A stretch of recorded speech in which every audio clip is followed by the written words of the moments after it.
এটি পৃথিবীর সবচেয়ে দামি গাছের কাঠগুলোর মধ্যে একটি। এটি দেখতে লাল হয়ে থাকে, এর ভেতর দিয়ে আলো প্রবাহিত হয়, সবচেয়ে দামি আসবাবপত্র এবং গহনা তৈরি করা হয়ে থাকে এই কাঠ দিয়ে। তারপরে এটি দেখেন, এটি অনেক শক্তপোক্ত একটি কাঠ, পৃথিবীর সবচেয়ে শক্ত কাঠ এটি।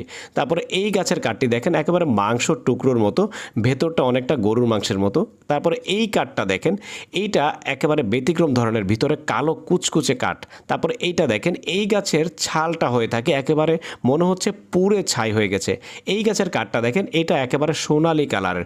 কাঠটা কিছুটা বার্নিশ করা হয়েছে, কিন্তু এই কাঠটা একেবারে সোনালী কালার। দেখেন এটা দিয়ে তৈরি করা এই ছোট ছোট বক্স। তারপরে এইটা দেখেন একেবারে মোমের মতো, এটাও কিন্তু এক ধরনের গাছের কাঠ, বেশ আলাদা ধরনের। তারপরে এইটা দেখেন, এটাও মূল্যবান একটা কাঠ, এটা দিয়ে পুঁতি বা মালা এই ধরনের জিনিস বানানো হয়। তারপরে এইখানে একটা গাছ দেখেন ভিজিয়ে রাখা হচ্ছে, এই কাঠটা দিয়ে বিশাল বড় বড় ডাইনিং টেবিল বানানো হয়। দেখেন এই যে দেখতে পাচ্ছেন, একেবারে কাঠটাকে বার্নিশ করে ডাইনিং টেবিল বানানো হয়েছে। এবং